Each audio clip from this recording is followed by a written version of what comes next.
Yeah. Good morning, millionaires. Good morning, billionaires. Good morning, billionaires. Today we're going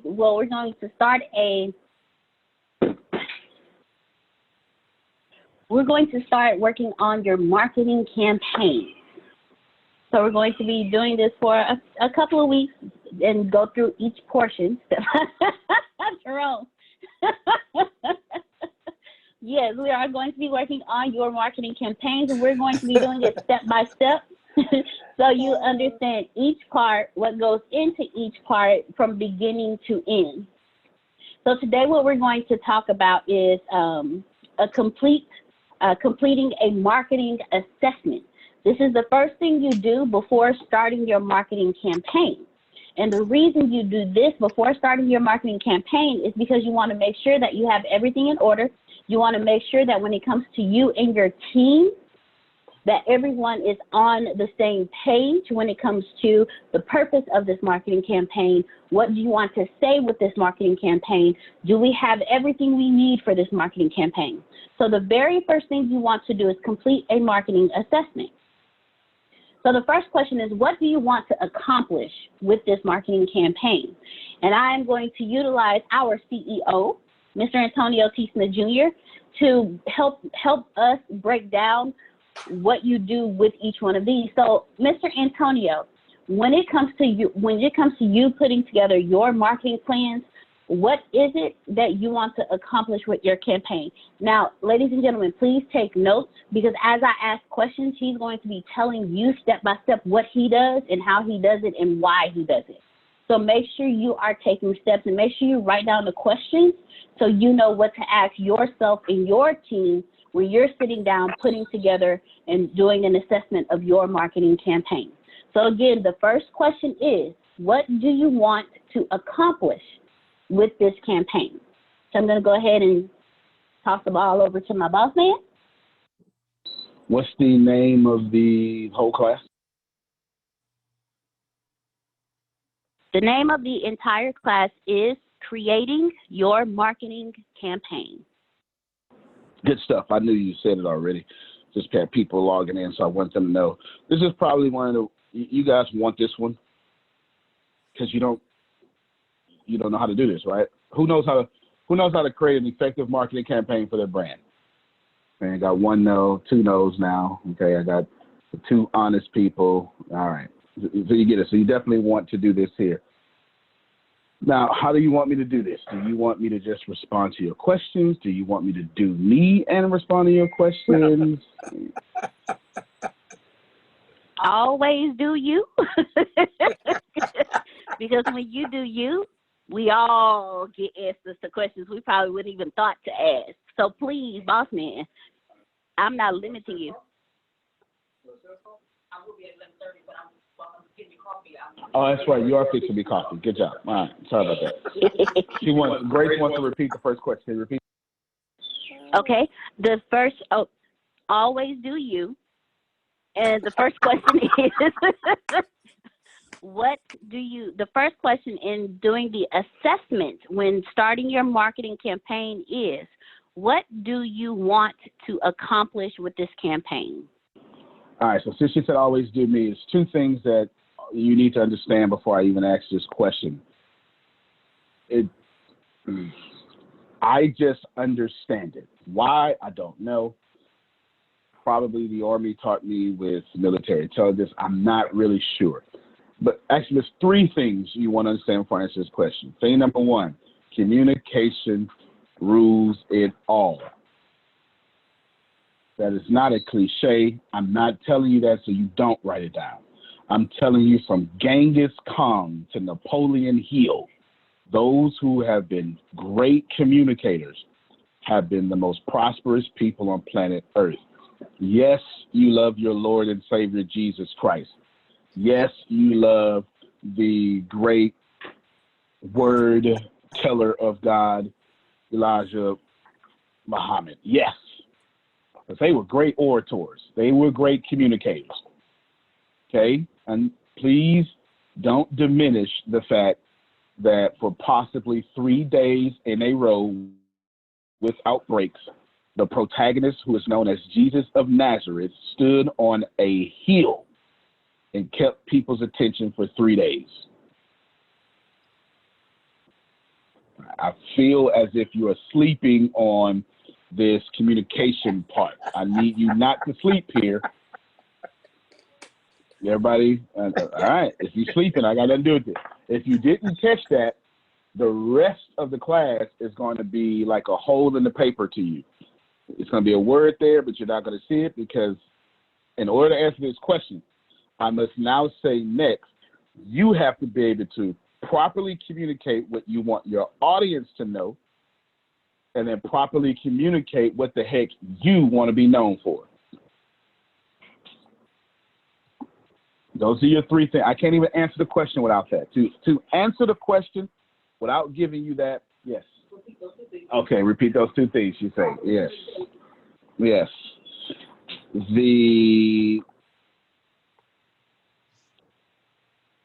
You want to be able to properly communicate how do I want Adonia to see me? And then, what the heck do I want my brand to do? I'm going to show you how important this is. By show of hands, this is where you be honest at. Who doesn't know what they want their brand to actually do? Yep, there you go. See? See? Now watch this here. Watch how I get more hands. Who knows what they want their brand to do, but it's not clear enough for people to buy from you? That too. See that? That too. See that? Yeah. Thank you very much. Yes, thank you very much. You get it? I can't even answer the question. What was the question you asked me?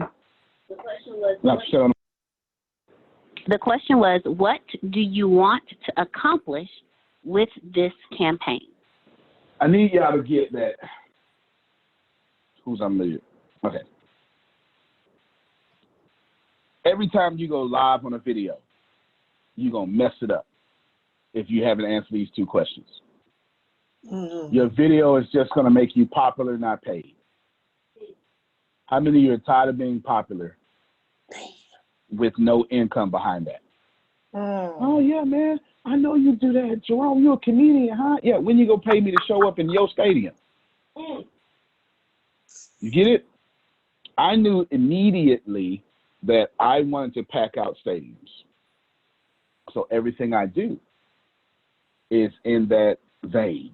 Am I making sense? Mm-hmm. Again, I'm not trying to take a long time to answer this question. I'm trying to let you know, honestly, you can't even, what do you want to accomplish with this campaign? How do you know what you want to accomplish if you don't even have a clear conciseness of what you want to do? I want Adonia to know I make profitable clients more profitable. You should write that down, because I'm going to show you something. That's the first part, right? I want to properly communicate to my audience what I want them to know. I want Adonia to know I make people with money more money, period. Do you understand? If you're not complaining, you are not my audience. If you are 100% happy, you do not buy from me. You respect me? Hey, man, I love what you're doing. I shared that. Man, I hope you reach somebody. But you do not buy from me. If you think, pay attention, that you can do more, or the government is doing some crazy stuff to your income, or they held you back a little bit, or your parents didn't give you the head start that you needed, but I do love them anyway, I'm your guy. And I bet you, everybody listen to me, you fit one of those categories. I designed it that way. Do you understand what I'm saying? I want Adonia to know So can y'all see in the chat? It says, first it has the question, what do you want to accomplish with this campaign? Then it says, number one, communication rules it all. That's when I brought up Genghis Khan and whoever I said, Napoleon Hill, Donald Trump. But you ain't gotta like him. He know how to communicate. Doesn't matter if he uses eloquent words. He knows how to communicate to his fan base. All right, let me break that down. When Donald Trump says, make America great again, Donald Trump is appealing to a few type of people. The people who feel that their country should be great or is great or was great. Okay. Another sect is the people who love their position in their country or love where their country used to be, which is everybody, right? Everybody always thinks the old days, 70s R&B is always better than today's R&B. When we in 2035, they're gonna say 1990s R&B was better than, right? It's always, we're always looking backwards. And here's the deal: if Adonia relates to make America great again, if I fix my mouth and tell her America is not great, she is going to become the face of that campaign and fight me until I know America is great.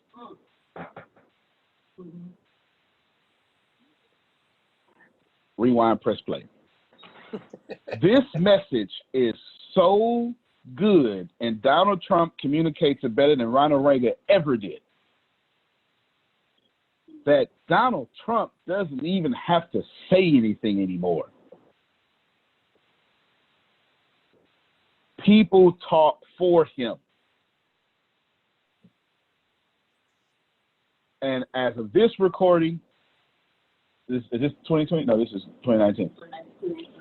As of this recording, the presidential election is next year, November 4th. We're in 2019. If everything stays the same, Donald Trump will easily win the next presidential election. Easily. I'm offending some of you, but I'm not talking about politics. I'm talking about communication. There is not a single candidate better right now at communicating to their base better than Donald Trump. You don't have to like that. It's a fact. It's a fact. You understand what I'm saying? It is a fact. He knows what he wants to accomplish with his campaign. Win. He knows how to create an emotional response in his fan base. This man can literally say, if y'all don't vote for me, y'all gonna lose. I want you to pay attention to what he's saying.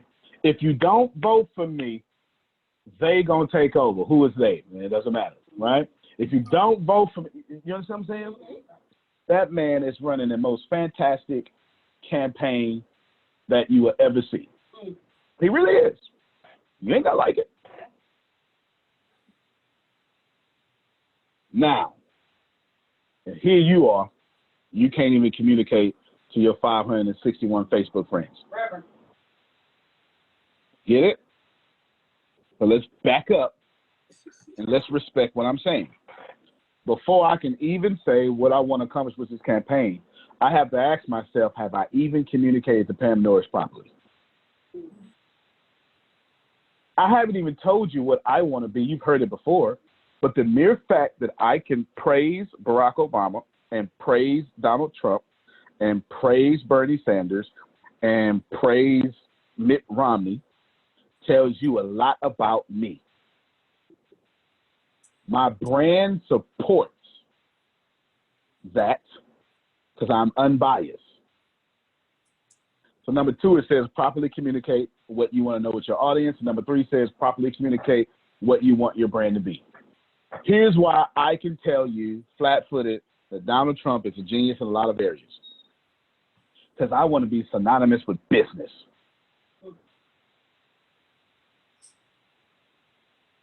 It's my brand. You think of business, you think of me. Now that you know that that's my brand, even if you couldn't communicate that, doesn't it make sense that I objectively look at someone I may not have in common with? Because that's what business people do, right? Let me see some more. You either need to show your faces, nod your heads, or something. Right? It is, I can objective. In fact, if I'm not objective, can I be synonymous with business? That's a question. No. You get it? If I choose Democrat or Republican, can I be synonymous with business? No. This is why you have no idea what party I affiliate with. Yeah, go ahead. Is Donald Trump still synonymous with business since he chose Republicans? Donald Trump has morphed his brand to what he always wanted it to be. Donald Trump is not synonymous with business. He's not synonymous with president. Donald Trump's brand is, I'm synonymous with attention. You understand what I'm saying?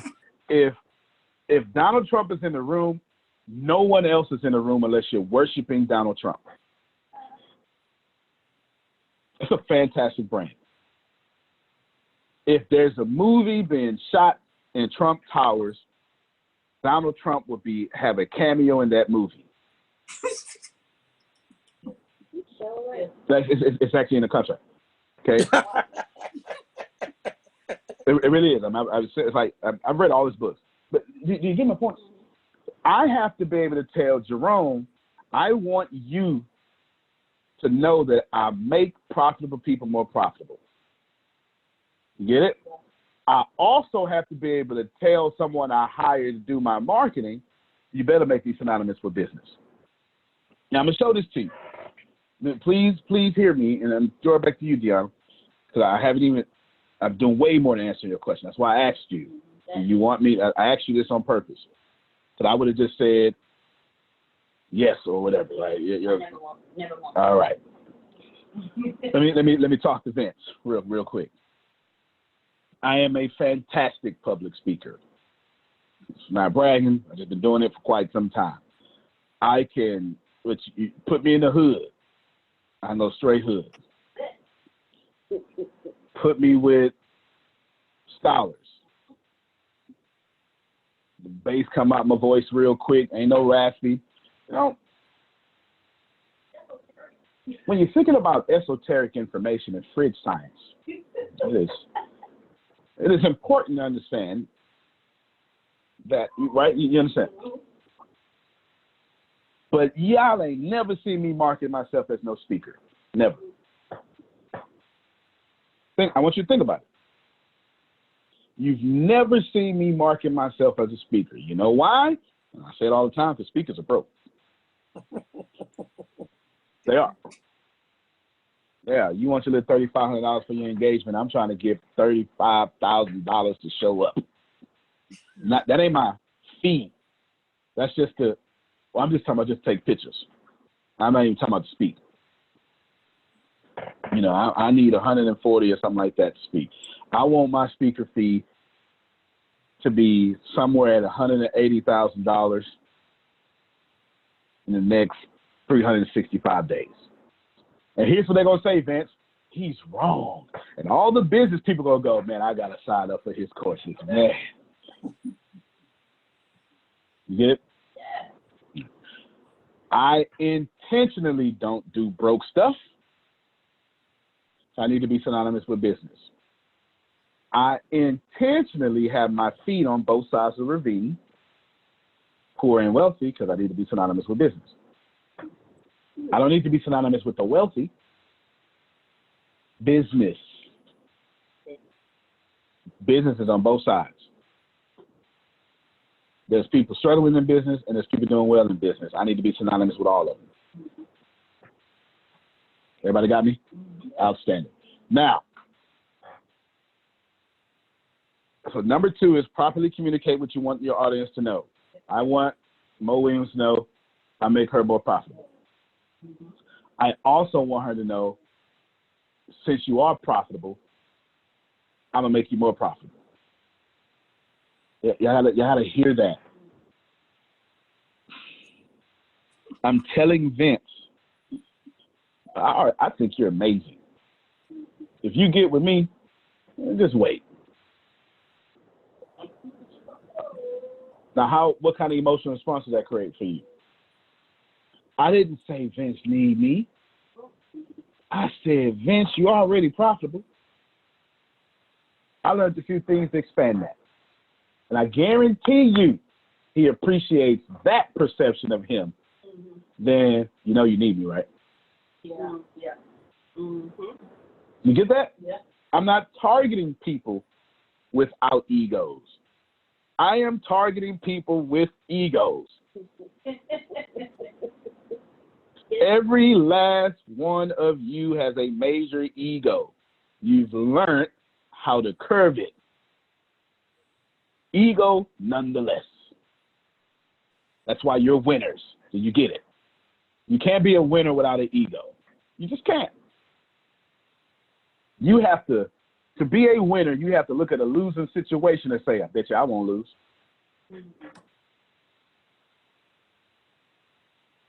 Those kind of people I target. I stack the deck in my favor.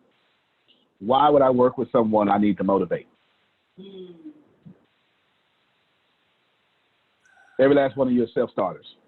Get it? All right. Now, answering your question. What do you want to accomplish with this campaign? The first thing I would say is, now this, it would seem like I went off some tangent. I did not. Pay attention. I hired Ladale Wilson as someone that's going to market for me, blow my Instagram up. Now watch this here. I just had that 20-minute conversation with Ladale. Now he says, okay, where you want to get started? Okay, Ladale, you heard what I just said. I need to be synonymous with business. Now, Ladale, in all your marketing skills, you're going to take all your skills and talents and make sure I'm seen as business, right? Not Pokemon. You know what I'm saying? If I'm a funny guy, I'm a funny business guy. It's only so many tricks we can do, but I need you to tailor it. John Maxwell, Oprah, Antonio Smith, Denzel Washington. They need 4 different campaigns. Denzel Washington needs to be the talented everyman. Y'all know what everyman means? The common person, the common person you root for. Name me. We watched Training Day and rooted for the bad Denzel Washington. You get it? We watched Equalizer and we like, kill them all, Denzel. Kill every last one of them.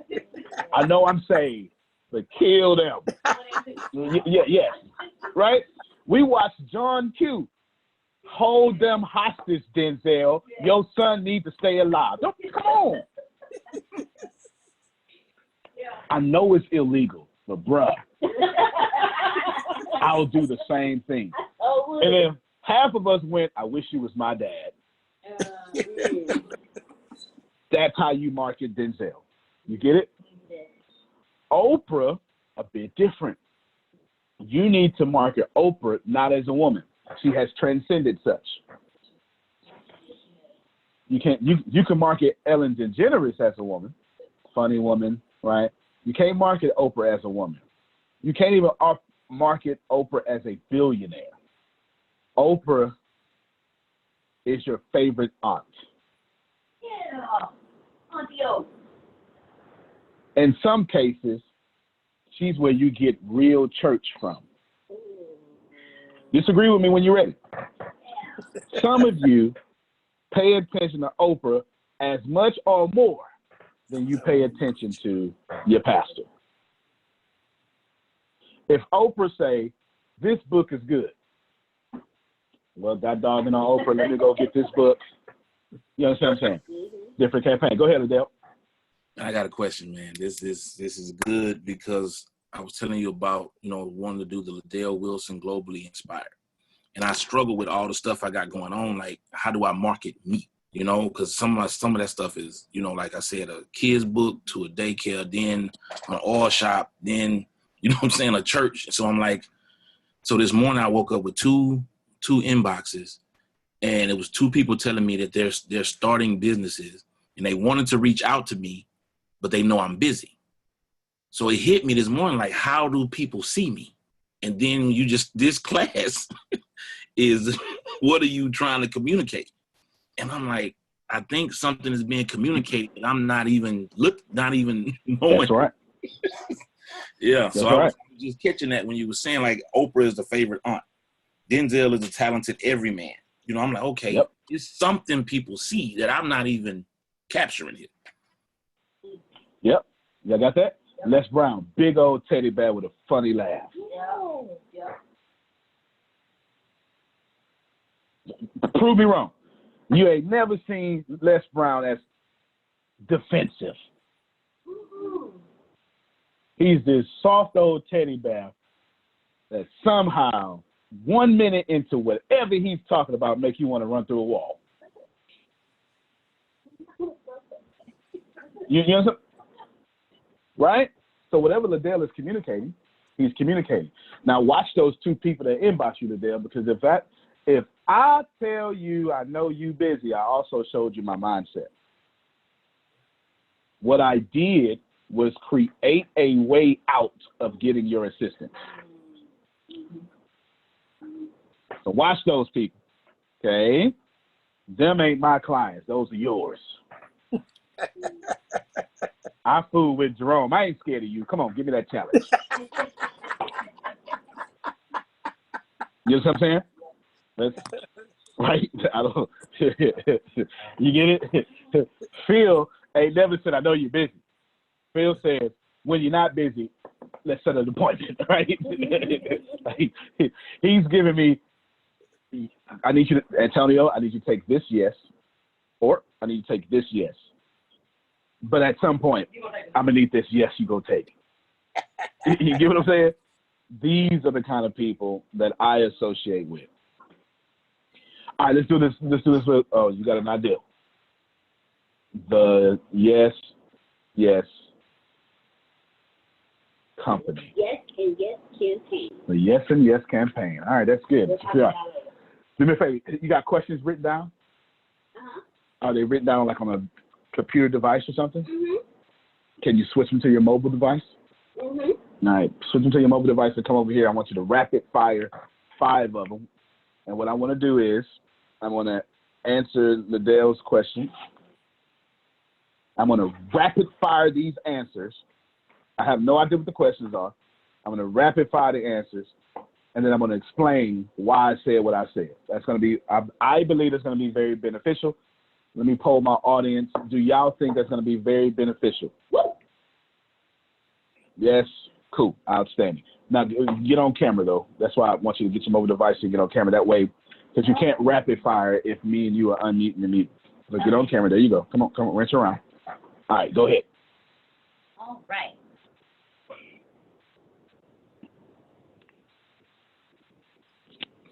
You want me to just rapid fire them all out? One at a time, not one at a time, and I'll give you an answer when we move on. Grace, write it down. You can. All right, Grace has a sales call. Deanna can't write down. Pam Norris, you do that pretty well. Can you type it? Thank you. All right. Next question. How do you want to be marketed? Dominated. Go. What is the purpose of this campaign? Domination and conversion. What do you want this campaign to say about you, your product, your brand? Wait. I dominate. Okay. Can I catch up? I'm trying. How do you want? No problem. Wait a minute. It was. I have an idea. Well, you ain't got to write down a question. Just write down whatever answer I'm saying, and I'll have her type in the question. Oh, okay. First one was, say that again, was dominate? Yeah, the first one was dominate. The second one was dominate and conversion. right? Am I right? Mm-hmm. All right. And this third one's going to have 3 parts. Can you ask me the question again? What do you want this campaign to say about you, Dominate. your product, You need me. your brand? I add more value than anybody else.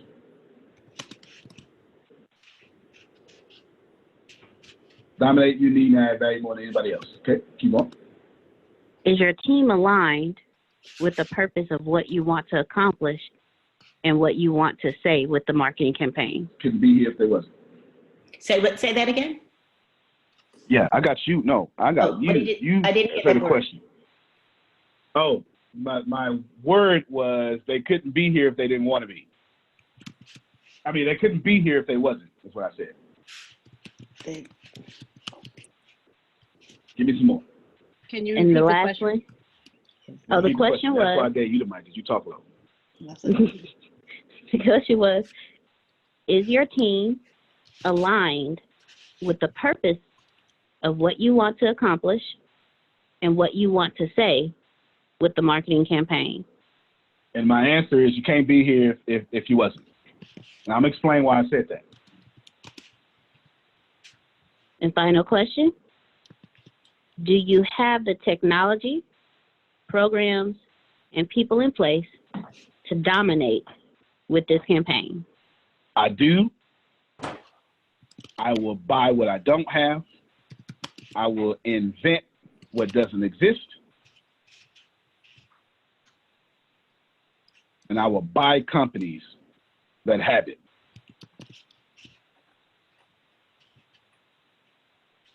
That's the last one? That was the last one. That's your whole outline for everything? Fantastic. Now I get to for this question or for this class? Outstanding. Outstanding.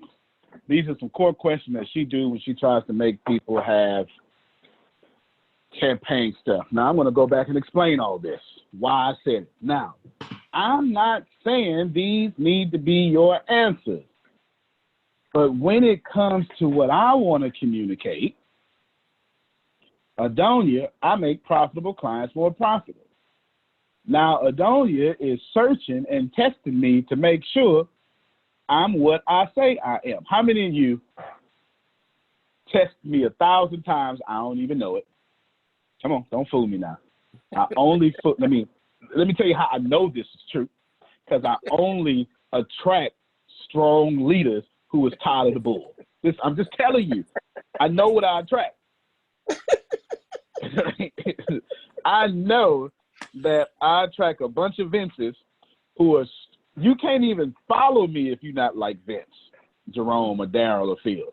You got to be a grown man that know you already the man and got no problem with me being the man. That's true. Y'all ain't heard me, man. You got to be like Liddell. Oh, I already run all this. So please do you. I don't mind at all. You don't offend me.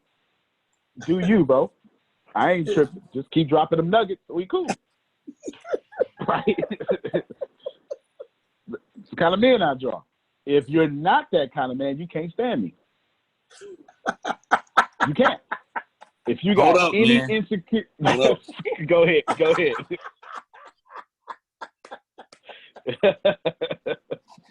I'm coming into the understanding of who I am. I'm Good. very similar to that, and it's like right now my patience with the stuff it ain't working.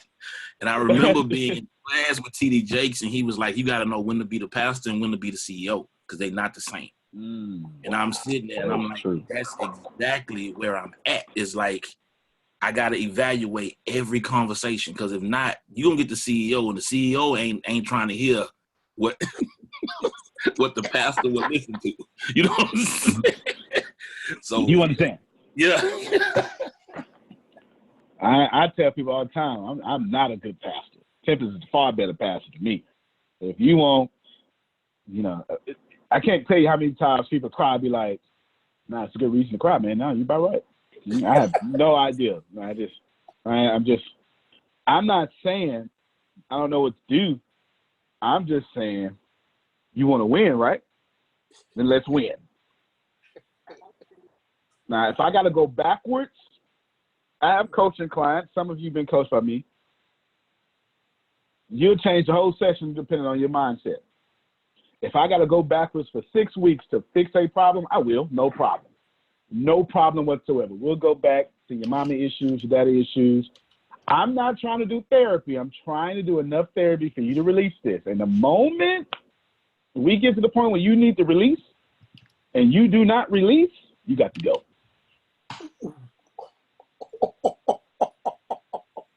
You got to go. I give you one set of grace. I hit you up.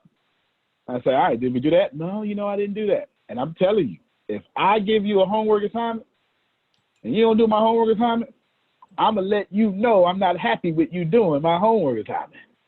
I'm going to text or something. I ain't lying. It's a few people out here that know exactly what I'm talking about. I've done it. And I'm going to need to see you did it. And then let me tell you, every time, as soon as you do it, you be like, here, I did it. Nah, get out of my face, right? Right? Because these are the kind of people that I attract. The people who want to win and shut me up as fast as possible, right? Here, be quiet and get out of my way, right? These are the kind of people that I attract. But I'm targeting you. Oh, no. I pulled over the side of the road yesterday, didn't I? Flat out. I told Jerome twice my age. I was like, nope, he need to do that right now, right? Like right now. And I didn't explain, and I didn't have time to explain, right? There was no time to explain. I understood what was going on and that he was about to lose a prospect who had an alpha type personality, who was a self-starter, who just may be a good distributor for him. And we ain't have time for no democracy. We didn't. The guy did not want to talk to Grace whatsoever. Had nothing to do with being rude. He just, why Jerome ain't called me. Oh, boy. Now, I don't understand this. And he gave Grace the 3rd degree, and she didn't rattle that one time. And was like, you know what? I tell you what. I'll let Jerome call me himself. All right. He didn't say I'll call Jerome. He took a position. I ain't moving. And I ain't reaching out to nobody. So I said, Grace, call Jerome now. She ain't argued. I said, tell Jerome he need to call this person. And Grace get on the phone with that pastor stuff. Hey, Jerome. Antonio wants. No, that ain't what I said, Grace. Now, right now. So she fixed it. Have I lied, Jerome? All right. And then Jerome, then Jerome go, I'm driving. I ain't trying to hear that you driving. You answered the phone while driving. So you're going to need to call this man while driving, right? And as soon as they did it, he said he pulled over the side of the road and called me. So I asked Grace, what did the guy say? And then Jerome says, and I quote, he said he'll look at the opportunity. You get it? He went from I ain't doing this to I'll look at it. This was not a time for, I think we should pray about it. No. Jerome finna lose money. And I ain't finna do that. I make profitable clients more profitable. I don't have time. You understand what I'm saying? We be nice later. Right now, I am being alpha for your behalf. You understand what I'm saying? I ain't mad at you, boy. I ain't mad at you. That's my brand. I'm not telling you it's right. I'm telling you it's me. Okay? That's what you get here. If you want something else, go to Joel Osteen. He will probably do you a bit differently than what I will. Okay? That's it. So, yes, Liddell, fantastic. You got it. Now, let me tell you why I gave you all these answers. The first, I don't even need maybe I do need the question. Okay. My first answer was dominate. What was your first question? How do you want to be marketed? Yeah, I want to be marketed in a dominated fashion. That means don't you dare get on one social network and try to market me. You are not the person for the job. Wherever they are, I need to be at. And Mo Williams ain't on Facebook at 2:13 p.m. You understand? So you don't get to post one time and think you did something. I need my marketing to be dominated. I need phone calls. I need text messages. I need social media posts. I need airmail. I need snail mail. I need Pony Express. You'll go to Tibet, send some smoke signals. If there is a method, I'm going to need to be on that method. Now think about it. How many times since y'all have known me, in your recent memory, have you ever not seen something from me since you've known me? Has there ever been a day that went by that you did not see me? Probably not. How can I be synonymous with business and I'm not everywhere? I just helped Liddell. In order to be synonymous with business, I must be omnipresent. Oh, you like the Lord? Antonio's over there too. Dead serious. Dead serious. Oh, okay. Okay, your higher power prays. Antonio does too.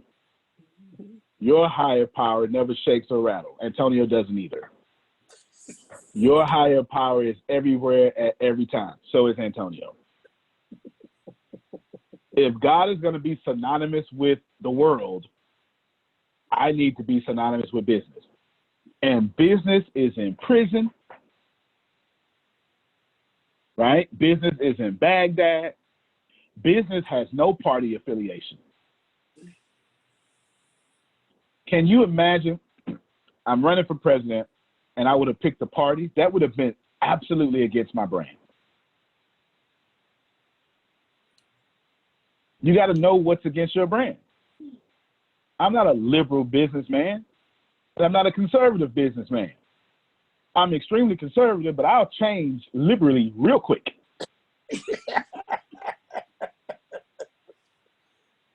If Zoom stopped working, I'll be on something else.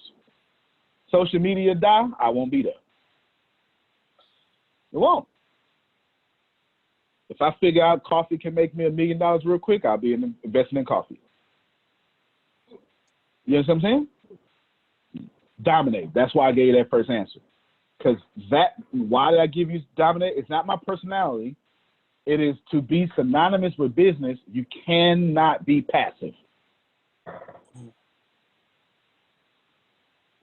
All right. I'm going to try it this way. Vince, unmute your mic. Cam Norris, unmute your mic.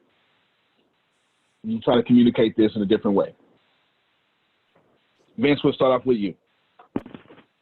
You guys are actually a fantastic pair, too. And I saw the stuff y'all sent me. Good stuff.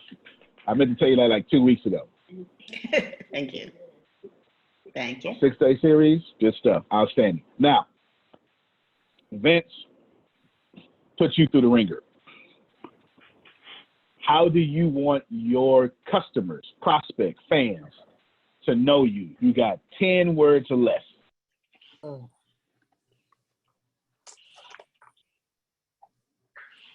We'll get the job done when asked. All right. We'll get the job done when asked. Now, let's notice a few things. For one, did y'all see Vince back down? No. Was he prepared? No, that's a bad word. Did he know what I was going to say? No. Was he prepared? Yes. That fits. We'll get the job done when you ask. But if you ask when I'm not ready, we'll still get it done. When if we ask you something you don't know? Oh, we get that done. But if we're not in that country, don't worry about it. We'll get that done too. But I'm a nonprofit. That's perfect. We'll get that done. But I pastor a small church. Man, we specialize in that. We'll get that done. Am I off here, Vince? Am I? Oh, you're right on spot. Okay. Spot on. Okay. Right. Well, I'm losing my hair. Man, I did that 3rd grade. We get that done. Right? I'm a barber. I like barbers. We'll get that done. Mm-hmm. What Vince is not going to do is follow someone who's not asking. Am I lying, Vince? Nope, you're not lying at all. Oh, Vince, I want to do this, but I don't know where to start. I'm all over the place, and I'm busy. Is that your client, Vince? No, that's not my client. Okay. Now let's take the same scenario. I'm going to change one or two words. Vince, I'm real busy. I'm all over the place, but I know what I want to accomplish. Is that your client? Tell me what you want to do, and we can get it done. See that? See that? So now I know how to market Vince. When he told me how he wants to be perceived, I now know how to market him, and I know who to go target. See, all over the place wasn't a problem. All over the place, and you ain't made no decision to ask? Yeah, I ain't got time for you. All over the place because you too busy to get into place. You need the offset, or what you call it, when you put your business in China, it's called something. Outsource. Mm-hmm. I need to outsource this. Yeah, call Vince. We got that. Mm-hmm. He'll start making up packages he don't even have. Vince, I need human resources. I need telephones. Okay, we got it. Let me just work out a price for you. I'll send you an invoice. Am I wrong, Vince? Nope, you're right on. Okay, y'all see that? You see that? So that's his. We'll get it done when you ask. I didn't make it up. He did. Now, watch this. Vince, how should I market? How should I distribute your marketing campaign?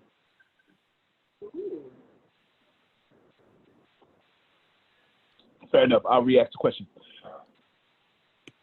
At what frequency should I put out your brand? As much as you can. I want to see it everywhere all the time. See that? No, say it on the mic. Say it.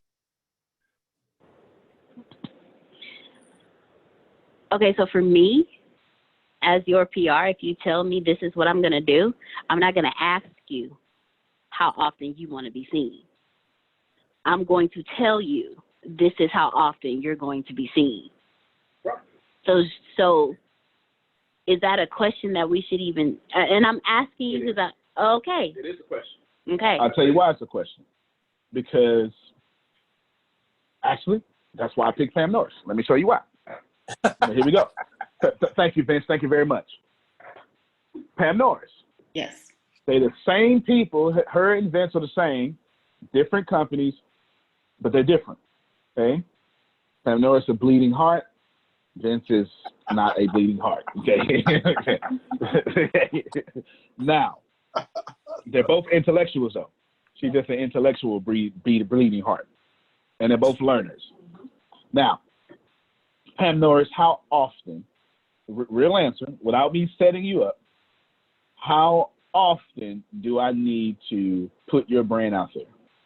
All the time. This. Now, you see that answer? Same as Vince. But watch how it differs, okay? Can you explain to me all the time and why? All the time because we're about preparedness. And we need to be part of your family, your life, so that we're with you all the time. Good times, bad times, so because you never know when a disaster is going to happen. We got to become part of your family. We need to go to work with you, be in your car with you, go to the beach with you, because Ice Buddy needs to be everywhere with you. We're part of the family. We want to make you secure and feel safe. And we'll go anywhere with you, even to an evacuation center, if that need be the case. Yeah, I wasn't gonna say nothing like that. I was gonna say I just want you to think about me. That's it. I ain't thinking about your family. I don't care about nothing. I just want whenever you breathe, you take a breath and you thinking of me. So you just flipped it on me on that one. You see it? So I was actually going to come and ask you the same question. So yeah, you should ask. They have two different reasons. He's trying to be synonymous, not with just credit repair. Just look. What he's trying to do is kick up the dust You understand? Now that dust is in the air, he's got some tools that catch the dust he wants. You know what I'm saying? Now, it's a lot of that dust. Ooh, yeah, you different kind of dust. You can go over there. You got, you make me sneeze. You go over there. Pam Norris is not what? Pam Norris, are you choosing, or is it everybody? Everybody, rich and poor, they all want to stay alive. I want to be there for everybody, for every man and everybody globally. And so watch me throw you. Yeah. Watch me throw you for a loop. Watch me throw you for a loop, Vince. I'm coming to you, Vince, because you already know the answer. Are poor people your target, Vince? No, poor people not gonna do nothing. Poor people like being poor. And I'm for the poor and the rich because they all just want to stay alive. I don't care how much money you bank; it doesn't save your life. It's funny. So you see why we gotta ask that question? This is a two-way question. All right, good. Vince ain't trying to deal with no poor people. No. Now, that's not to say. Now, but I bet you he has his own definition of poor. Give us your business definition of poor and where that threshold goes at to where you would get a person who looks poor to become your client. Where's that threshold? That's a hard one. I would say, okay, so if we're talking about the credit repair business, oh wow, see that's a hard one when you yep. Man. Which is probably why you don't want to deal with them, but keep going. Yeah, they're difficult to deal with. They know what they need, but they're not willing to pay for what they need. Oh Lord. Okay, so that's one difference right there. I mean, if their mindset is not right, I don't have time for them. However, if you're dealing with someone, say, that middle class person, they got a family, they're in an apartment, they got kids, they want a house, and they may be, and their credit is not right, but hey, I want to get a house for my family. They're going to do something.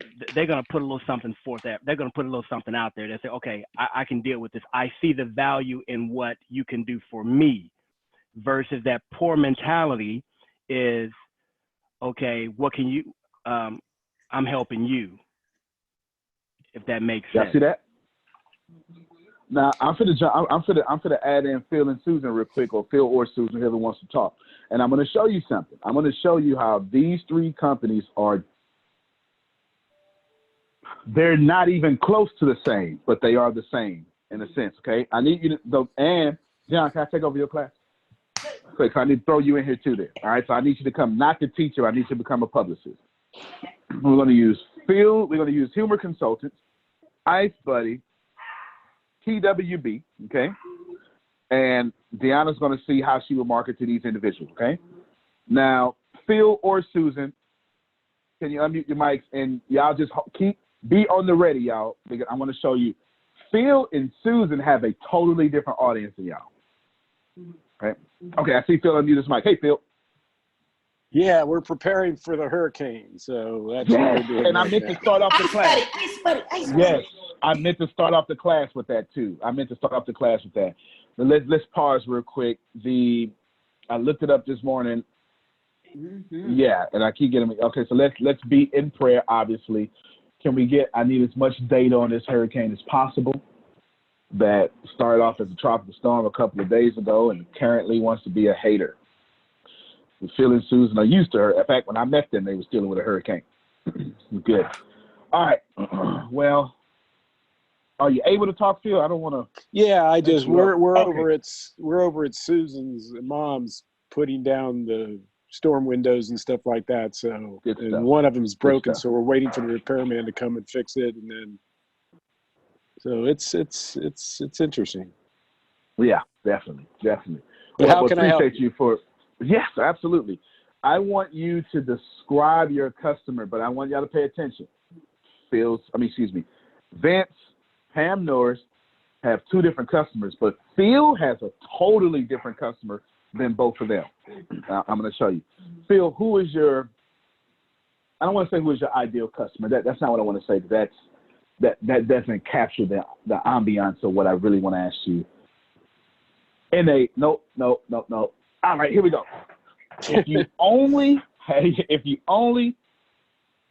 If some reason the universe limited you to 10 customers only, that's all you can get for the next 2 years, it's just 10 customers.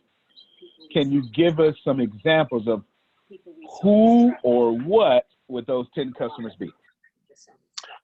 Those are organizations that want to grow and want to have. Right there, he already proved my point. He already proved my point right there. But go ahead, Phil. Yeah, that are looking for somebody to help them. Y'all see that? Now, I didn't mean to interrupt you, but he already proved the point. Phil is in B2B. But I already knew that. If you look on his web, that whole assessment, that's not assessment for poor people. No. That's not even assessment for middle class people. Phil is maximizing his energy. Phil is saying, no. You create the audience, okay? I'm going to add value to the audience you created. As a matter of fact, cut me the big check. Let's have a long-term relationship and send me half my money up front. Phil, am I anyway off there? Yeah, that's pretty much it. I'm a growth, profit, and enjoyment. That's what I growth, profit, and enjoyment advice. I like those long. You said the long-term relationships? Yeah, you see it? They in B2B, y'all. They trying to deal with Exxon. They not worried about Ralph unless Ralph is the COO of Exxon. You get it?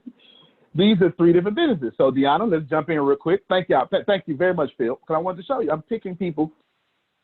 This would be why Antonio would be a great client, right, for Phil and Susan, because I'm actually B2B. I deal a lot in B2B, but I'm B when it comes to their interests. You get it? Now, check this out. Deanna, Phil and Susan want a long-term relation. I'm going to give you 3 different scenarios, so you got to be on your toes.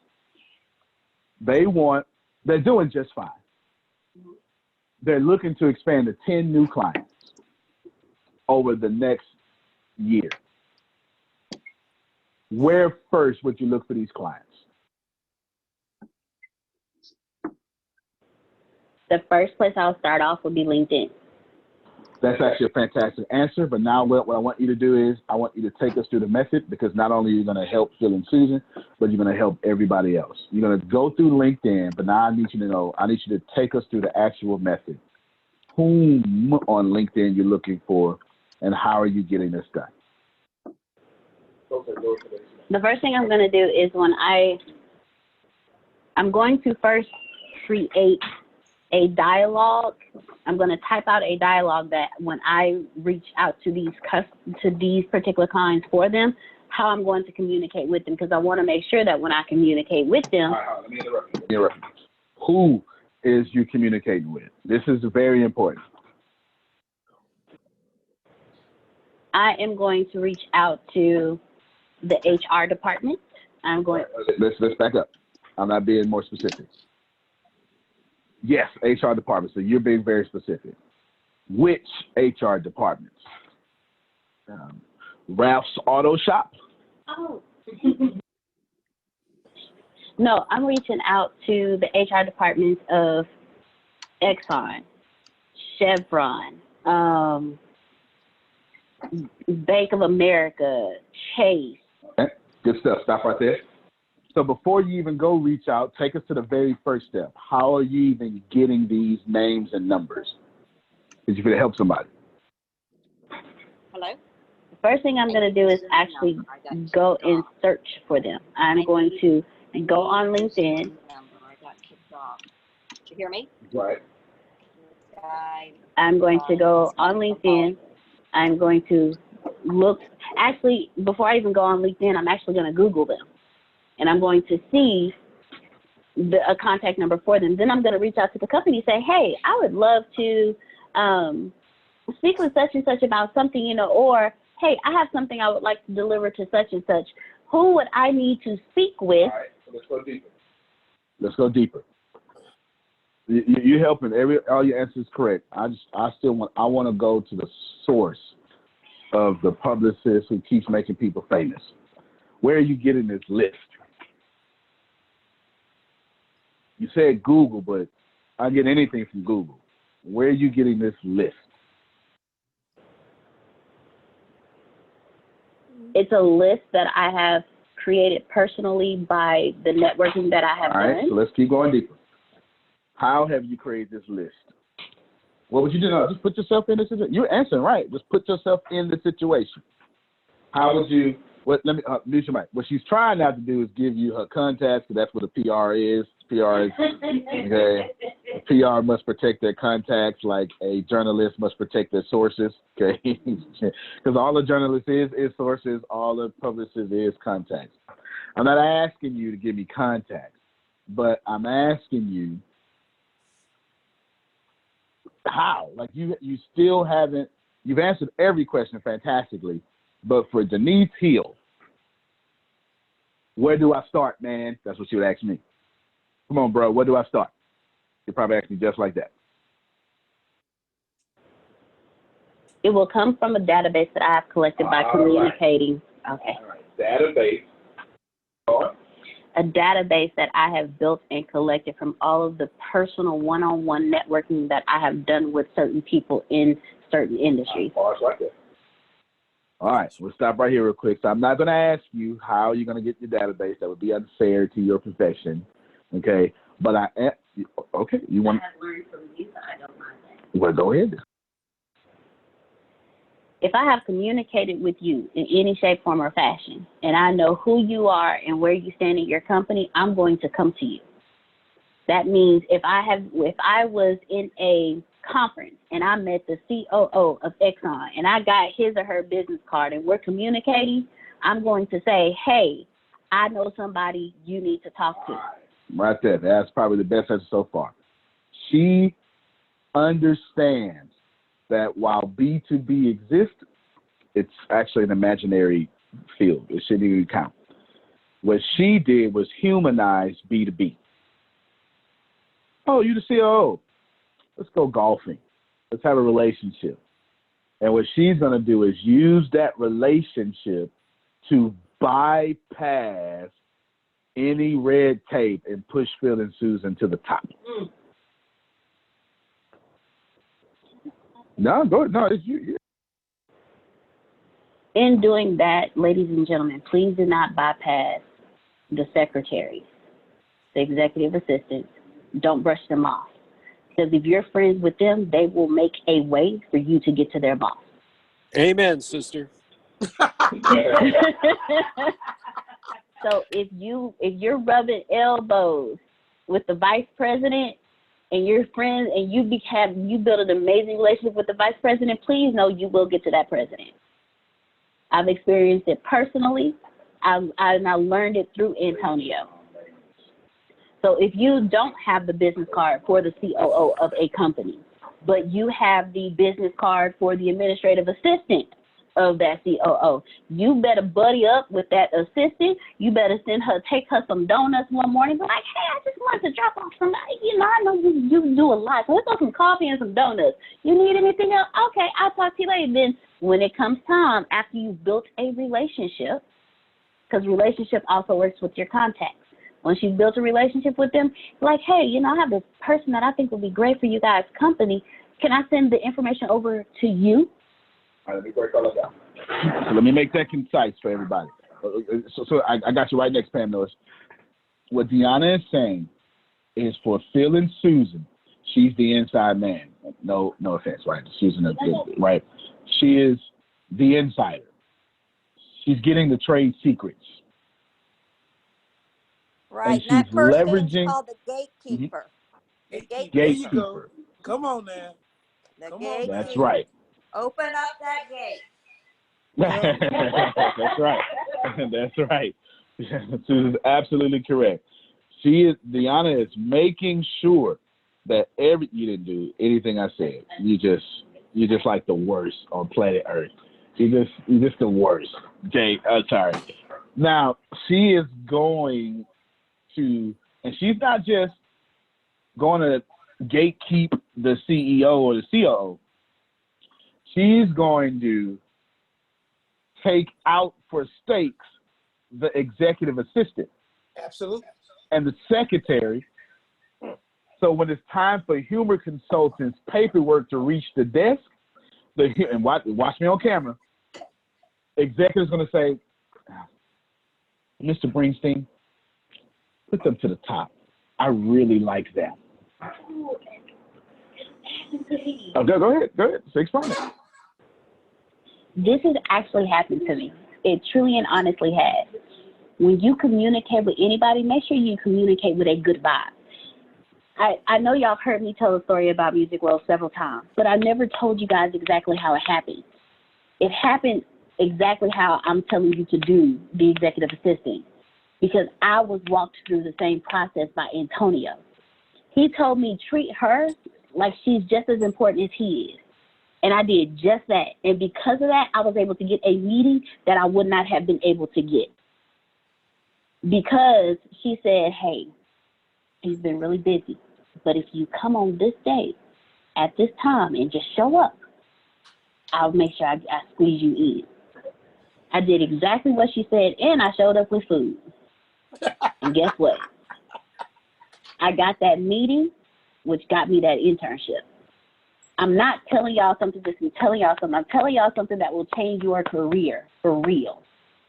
When I tell you that was, you look over the gatekeeper because you don't think they're important. But to that CEO, to that president, to whoever that is, that person is very important because they're the ones who filter you out. Don't get filtered out. Trust me.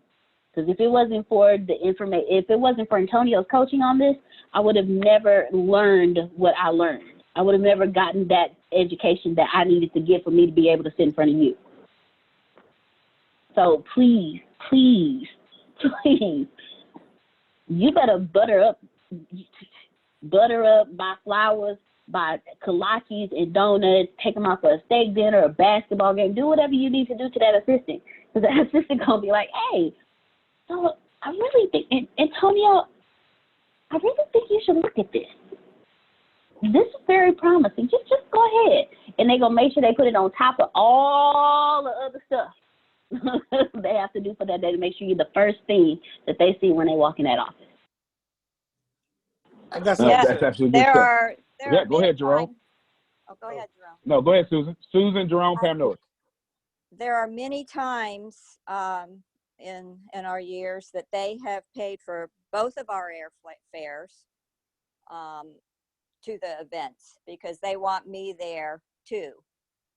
And I love that. And one thing that Phil didn't mention is I like clients that we get on multi-year retainers, that we go in and after the presentation, then we work with the direct reports and coach them and then continue to have events throughout the year for them.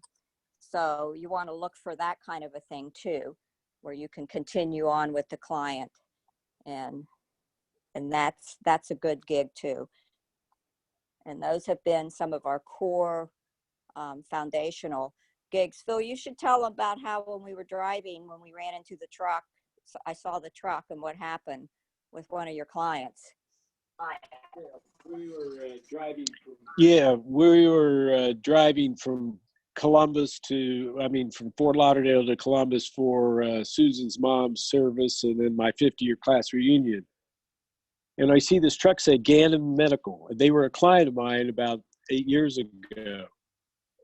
So I call him and I say, Dave, I just saw your truck. He says, no way. He says, that's the first you're the first call we got off the truck. We just got it 2 days ago. I said, unbelievable.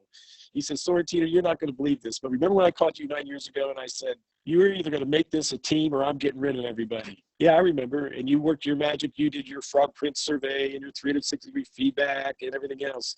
He says, I just sold the company for 5 times earnings, that there wouldn't even have been a company if it wasn't for you coming in when I need you and create the camaraderie. I've always had trouble with seminars, how to get by the gatekeeper. No, be good enough that the gatekeeper lets you in. That's the key. And you got to be careful, though, when you're showing up with gifts, because these gatekeepers are pretty sophisticated. And they know if you're trying to butter them up or you're just being sincere. So there's a fine line there that that you got to watch. My favorite gatekeeper currently is Donna from the TV show Suits. She's amazing. She's you watch how she handles things, but the key is, and again, we were blessed because I called the company humor consultants. If the CEOs know that there's a check going to the just to make sure that everybody's singing off the same hymnal. So again, we get very clear on what the client's looking for, what behaviors need to be exhibited to create the results to get the clients what they need. That's fantastic, both Phil and Susan. Jerome? Yeah, the thing I wanted to say is that the gatekeepers are extremely important. Some of them are buttholes, and you've got to remain focused on why you're there and what you're trying to accomplish, because if not, you could be on the other side, as Deanna said, and get filtered out. The job I'm working at right now, when I came from New York, my good friend said, give me your resume. He says, when I get a chance, he said, I'm going to turn it into the CEO. And he said, and he should call you for an appointment. Well, I didn't receive the call. So I called my friend back. I said, hey, I didn't get a call. He said, hey, call this number and ask to speak with him. So I called the number. The gatekeeper answered the phone, his administrative assistant. And he says, who are you? I said, my name is Jerome Rand. And I said, Leland Gorham told me to give him a call in reference to he had turned my resume in. Oh, we're not hiring right now. How much? And I say, no problem, sir. I understand. I was only following the instructions that were given to me. Please forgive me. Thank you for your time, sir. I hang up the phone. I called Leland Gorham back. He said, I told him what happened. He said, what? Oh, no, he didn't. Within 30 minutes, that same guy who was spouting about, we ain't hiring, we ain't doing this. Is this Mr. Rad? Yes, sir, it is. This is so-and-so. I spoke to Mr. Patrick, and he asked me to set up an appointment for you to come in for an interview. Now, you know I wanted to, but the fact that he was a butthole, he's still a butthole today, but that's beside the point. The point was, I stayed focused on what I was there for, regardless of how I was being treated, so that I could get what I wanted. So all gatekeepers aren't going to be nice and sweet, but you got to know who they are and what they represent, and you got to remember what you're focused on and what you're there for, because you may have to go back and see them again, because I've seen him since then, and he's still a butthole. But guess what? The CEO likes me. That's all I'm going to say. Thank you. That's facts again. Facts again. Pam Norris, you had a question and I believe a comment. No, it's just a comment because this is all great, but there's a sort of the other factor in this, and you've talked about it before, is because I'm the money person, is all this costs money. This is why you have to have a marketing budget. These things going to people's offices, whether you bring them coffee or whatever, all this communication is dollar signs. And this is why, as when you're starting a company, building a company, you have to make sure you have an adequate, a large marketing budget, because marketing is going to get you in that door and get that contract. And if you don't do it, it's just not going to happen. So that's the only other thing I just wanted to throw in my 2 cents about, is because you spend a lot of money on marketing. I have to take lots of trips to market Ice Buddy. It's all dollars. Ain't that the truth? This is also why I teach y'all to get customers for free, so you can have that marketing budget. Okay? Yes. Spend money on big customers. Spend no money on the people who are going to let you spend money on the big customers. Okay? That's really good. Fantastic. Deanna, let's go to Vince now. Okay. How would you market Vince? We know Phil and Susan ain't trying to reach everybody. They're not even trying to reach people. If they can get University of Texas Medical Branch, United States Army, Amway, you know what I'm saying? That's what they're trying to do. Vince will take a couple of those, but that's. Let me just get some. Let me get 12 Antonio Smiths. We'll call it a day. You know what I'm saying? Let me just, you know what I'm saying? How would you? It doesn't matter what his business is. He don't reach everybody. Well, no, that's Pam Norris wants to reach everybody. He wants to reach everybody with a right mind and some money, but ain't trying to ask for no discount. You know what I'm saying? Okay, you see how you smile right there? I'm asking for a doggone discount. I got a platinum package and I got a uranium package. Okay? And both of them got commas in it. Now run that. All right, there you go. How would you market? Actually, I'm sorry, that's a bad question. How would you, because PR is not marketing, y'all. I apologize. It's a very, very bad question. But how would you shape his campaign marketing plan? For Vince, we would shape him as, you know, are you really serious? Like we would let his audience know, hey, look, reach out to him if you're serious, because he's serious about helping you. If you're not ready, don't reach out. And then we would personally, mark. Okay. While that is fantastic, someone's going to ask, well, how do I do that without sounding rude? Or how do I do that without saying it? I can't reach everybody. So how would you shape the content to make that work?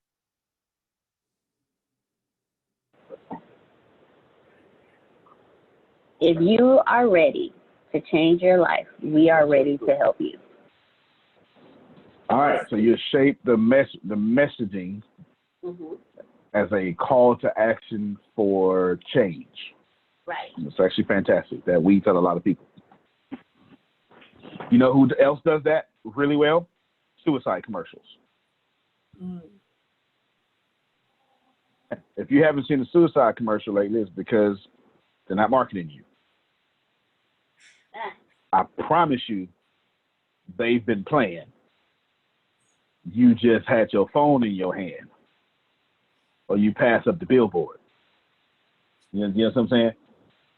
But suicide marketing, suicide calls, which is normally government funded, right? Their marketing is just like Vince marketing needs to be. Like you can literally take a page of that. If you're serious about thinking about taking your life, give us a call. Get it? So when you call the suicide hotline, you are ready to give them whatever they need. Whether it be, I'm ready to kill myself or I'm ready not to kill myself, it doesn't matter. You get it? They're not calling the suicide hotline going, am I in the right place? No, I know I'm in the right place. Right. You're feeling the person on the phone to see if this is who I'm going to pour my heart out to. All right. So we want people to call Vince. They're ready to close. If I call a suicide hotline, I am ready to close. I'm about to close my life out, or I'm about to close and let you not have me close my lights out. You know what I'm saying? All right, we want people with that for Vince. I'm just trying to see if Vince the one I'm going to give my money to, but I'm ready to give my money. Okay, go ahead, Dion. There's something that he said earlier when you asked him a question. We would actually do a split marketing campaign for him. One would be if you're ready, this is where you call. The other one would be for those who, I want the service, I don't feel like doing nothing, I want you to do everything. Then that one would be ready to get started, but don't have the time to do it. Call us. We got you covered. All right. So let's define these two different people then, because one of those would be my ideal client. One of them would not be. Okay. Mm-hmm. Who do you guess is my ideal client? Your ideal client would be the one who, man, look, I know what I want. I don't have time to do it. So I'm just going to give you the money and you take care of it. And why is that my ideal client? Because it's also Vince's ideal client. Because they already know what they want. Partially.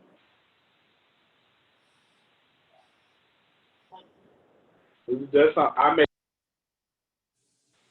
make profitable clients more profitable. So why is that my ideal client? They trust you and Because they already let you do it without question. Just let me do it without question. They're not going to be in the way. They're going to, here's my money. Do it. I always like people not in my way. Sam Norris ain't never in my way. You know what I'm saying? I love that. They also can afford me. Ooh. Because I'm not cheap and I have no intentions on being cheap. I want a discount. Nah, not over here. You better go to Les Brown for that. You ain't coming to me. Don't come over here. I don't know who you gotta go to, but it ain't me. You know what I'm saying? No, ain't no discounts over here. I ain't even got payment plans. We give out payment plans on. You gotta know somebody to get a payment plan over here. Wow. Phil and Susan gotta recommend you. I ain't trying to have a payment plan.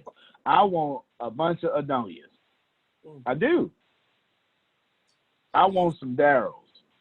You know why? Because Phil know a bunch of Phils. You know what I'm saying? You're right, Shay. Right. Yeah. I don't want Kashin Kashay. Thomas that don't know what he's doing. Matthew still living with his mom. Right? Give me Vince, who's got all this stuff and trying to figure out how to keep it better, but without a job. That's my man. Yeah. Y'all do know he ain't never told me this in his life, but I guarantee you Vince is finding all sorts of ways to supplement his income, then triple that income, and walk away from whatever he currently does full time. Am I lying, Vince? Not at all. Right on. You know what I'm saying? I know my audience. He's trying to match that income, but the matching it ain't good enough. You know what I'm saying? Matching's not good enough. Now that's not to say, you know, that's cool. We can sustain what we got. But does Vince look like a sustaining type of brother? No. You know what I'm saying? He ain't trying to sustain nothing. Nope. You get it? Like me and Vince, while the same with two different people. I might fool around and shave today, or I might shave in 3 weeks. I don't know. You know what I'm saying? It just depends, because I don't mind sustaining, but I'm always winning. You get it? Vince always winning, but Vince ain't finna do all this here. Vince gonna stay chopped up every time. Don't play. Don't play. Vince, as soon as it rains, he go down and wipe down his car.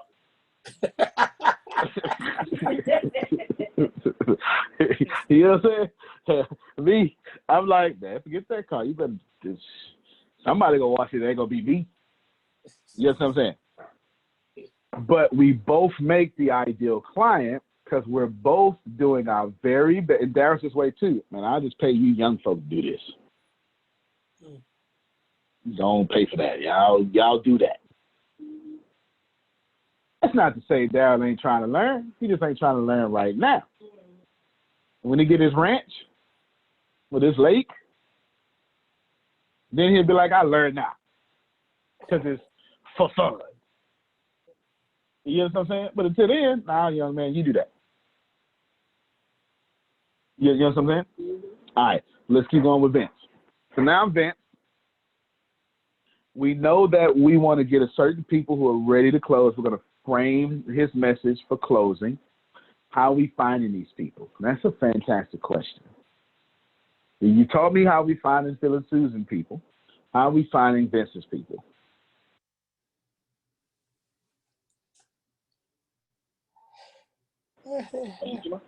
For Vince people, I'm going to look in I'm gonna target certain groups, and when I say groups, I mean those who are action people, like they're ready to take action now. They're ready to move forward. They're not trying to get the words to say it.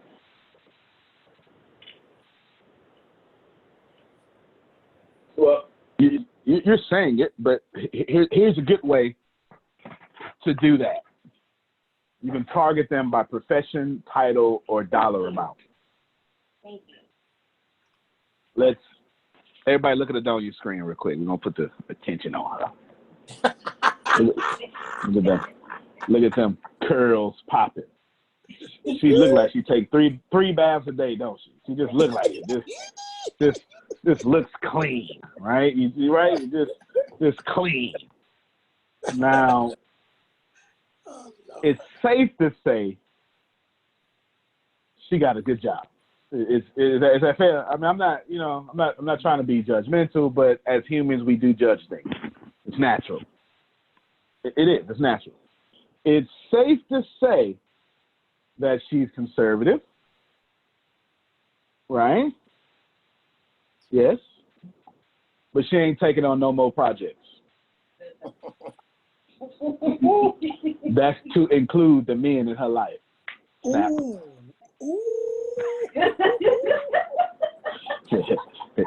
No projects over here, sir. Go date someone else, okay?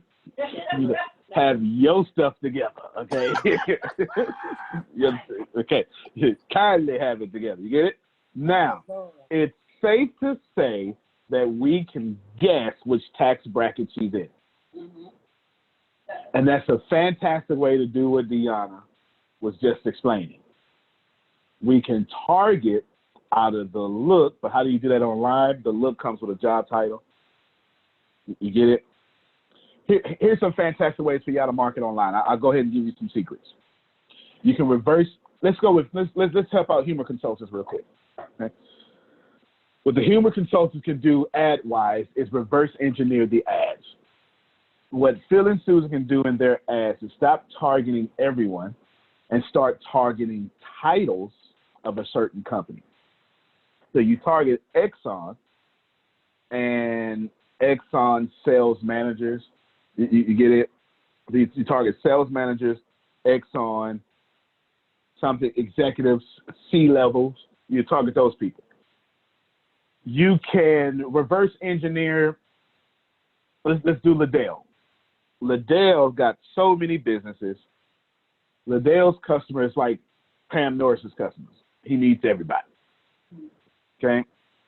He's even willing to work with customers. God bless him, because I'm not. I'm just telling you, I ain't willing to work with him. Yeah, I'd be like, he's so nice. Yeah, to my customers. Okay? I'm ignoring everybody else. Liddell and Pam Norris can market this way. They can market by interest.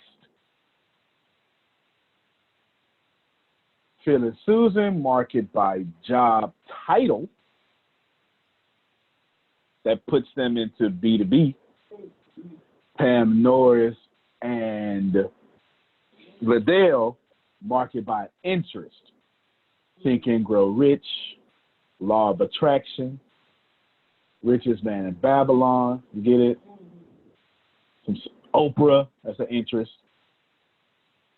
Vince targets by profession or income. Or, here's more, actually, Vince, this fits you better than anybody else. Zip code.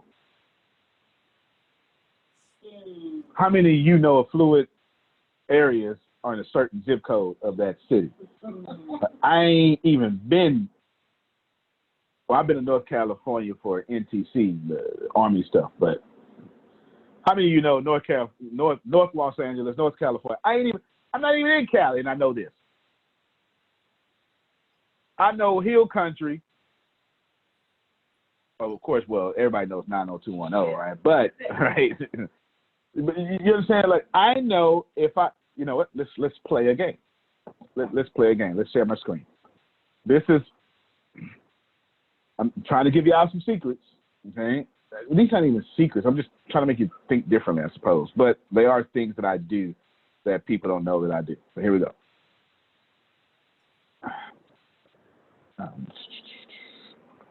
Affluent zip codes. And look, I ain't had to finish it. In California. Listen, 25 wealthiest zip codes.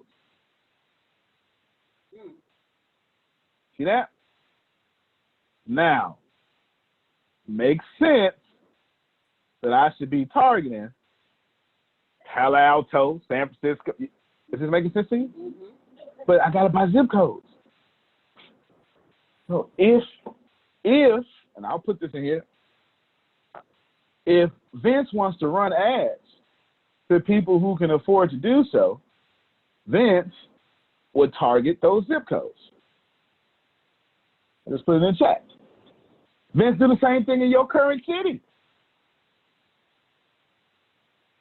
You listen. I don't know if y'all ever heard of this thing called gerrymandering, but greedy Republicans have actually. I didn't mean Republicans. Greedy politicians. I'm sorry.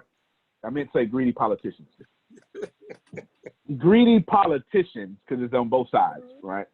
Greedy politicians have made it real easy for you to market. They really have. And even the oppressive, even racist laws, like how many of y'all know what redlining is? Exactly, right? Especially the people who raised their hand, redlining was happening when they were my age or a little bit younger, right? You get it? Redlining, for those you don't know, is when banks just arbitrarily drew a red line around low income or neighborhoods populated with people of color and said, we're not going to loan to these people. If we do, they get a special loan that benefits the bank, not them. That's really in American history. I'm not making it up. I'm not trying to be divisive. I'm just telling you that's a real thing. But that greed made it real easy for you to market to.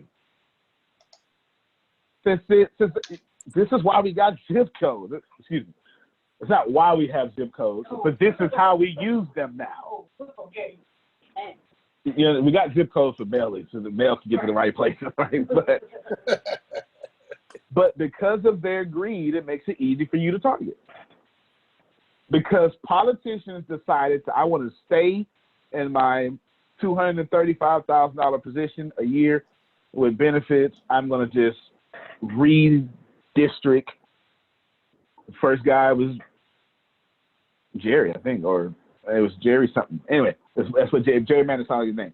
I'm going to draw around this, and now these people. All right. If I were you, Vince, you ready for this, y'all? I would start looking at Republicans, okay, rural or struggling Republicans, or liberal Democrats. Democrats are liberal, but I mean even more liberal.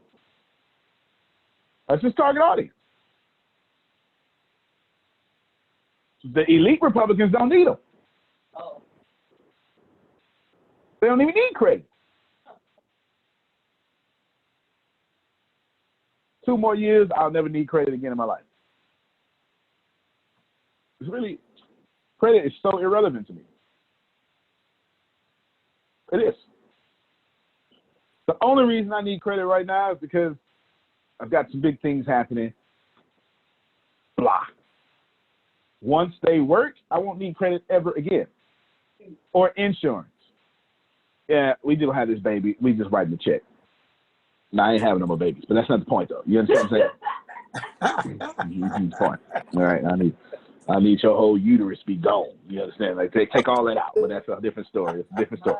It's a different story, right? But you can target those people. You know what I'm saying? That's Vince.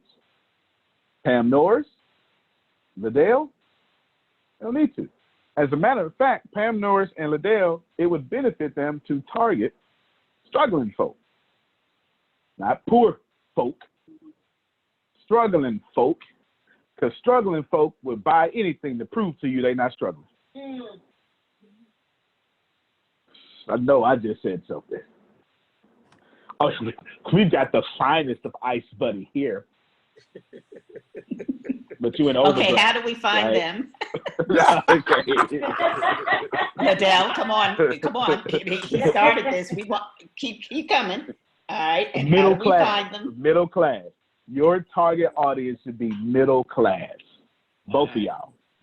Not upper class, not lower class, but middle class or lower middle class. That, and let me give you a dollar amount for that. Not according to me, because if I give you my dollar amount, then I'm going to tell you anything less than 10 million is middle class. Okay, don't listen to me. Don't listen to me. Let me tell you, bro. What I got earlier when Vince was talking and he broke down, when you asked him about the poor and everything, what I wrote down was the poor always feel like they're helping you. He said that. And I put the middle class want to receive what's in it for them and help them. But the wealthy just want the service. Give me your service. That's all I want, bro. And that's so when he said the middle, I had put a star by the middle class, and because that was the target I was going to go after. Then you just said it. That's who I need to be going after, was that person. Yep, that's right. That's right. I just want your service in a long-term relationship. I'm like Susan. Right. Let's do this. If you work out, let's do this for 3-something years. Yeah. As a matter of fact, I had a Nigerian scam me recently. I had a Nigerian scam me. I was so impressed that I got scammed. I was so impressed. Is y'all hear me? Is my computer freed up? I was so impressed that I got scammed. I literally have this guy's phone number. In fact, let me text him right now. I made him give me his real name and his phone number on purpose. Just text him right now, okay? I was so impressed. He scammed me for $8,000. I was so freaking impressed. I was. This just happened like 2 months ago. I was so impressed. I said, I got to give this guy a job. I'm not lying. Because I just want the service. I need to try to figure out if I can legalize him. You understand what I'm saying? Right? I don't want his service in with legality questionability, right? You know, this man scammed my woke self. Boy, you just applied for a job. I don't care what y'all say. This man scammed me. You got some gifts, okay? What God is the truth? This is the truth. So I'm trying to figure out. I'm telling you, he gonna be happy. I just texted him. I forgot to text him a couple of days. As soon as let's see, you better jump in there. I'm serious. He scammed me, and I was like, wow, that was fantastic, right? That was fantastic. So now I'm trying to figure out how can I flip him. So he's ready. He's like, you know, such and such. So I want to figure out what kind of marketing stuff can he do, right? That's important though. Like I need you to remember I always say I draw inspiration from everywhere. If you can't, dare say, send him to me. Like he's the number one top salesperson in ATS network, right? Sure. Right? I'm trying to figure out how can we take this gift you got and put it to something legal. Because he's just trying to get money. Now, I'm not telling you he's right. I don't really deal with wrong or right. I'm telling you, the man found out how to make money, and he knew to target someone like me, and he won. Boy, if you don't get yourself over here, you know what I'm saying? And the reason I brought it up is because what Liddell just said, I just want the service. Yes. I literally got scammed and did not get offended. Because I'm thinking, man, what kind of service is what? What kind of social engineering did you understand what I'm saying? I don't want to say at my level, but with my mindset, hey, if I could, I'm doing it. Thank you, Phil and Susan. Can you go over here? Thank you, Daryl. Can you go over here? Y'all in charge. I'm going to catch a flight somewhere. Real talk. Yeah. I'm serious. They have a service, got service. Go do something. Come on, Vince. Let's go catch a flight. So let's go figure out what we can do over here in this country. You know what I'm saying? I can't wait till one of y'all say I'm from Italy or something. I got some family in Rome. All right, let's go over there and see if we can start a whole ATS network pocket over there and grow it. Right? You know what I'm saying? I'm looking for expansion. Y'all need to, Liddell and Pam Miller's middle class. Middle class folk are struggling, and middle class folk are going to spend money. Your wealthy is not spending money. And you're poor, they spend all their money, just not on your woke stuff. You've never seen no one poor go, you know what, I should prepare for the hurricane. No. Listen to Phil and Susan. Yeah, we over here at Susan's mom, and we're putting up the gutters. I mean, the rain, the storm stuff. And then what he really said was, and we called the repairman. Ain't nobody poor fit to call no repairman.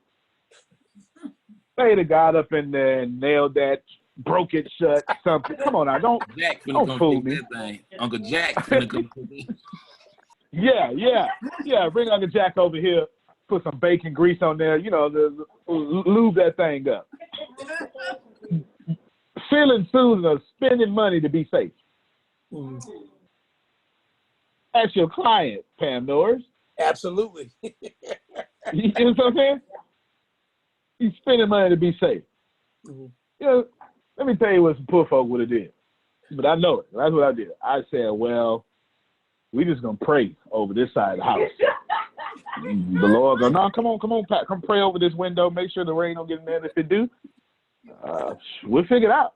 But we're going to sleep on that. Let's just go upstairs. Don't matter what happened downstairs. As long as we got each other. Some stupid stuff like, I'm sorry.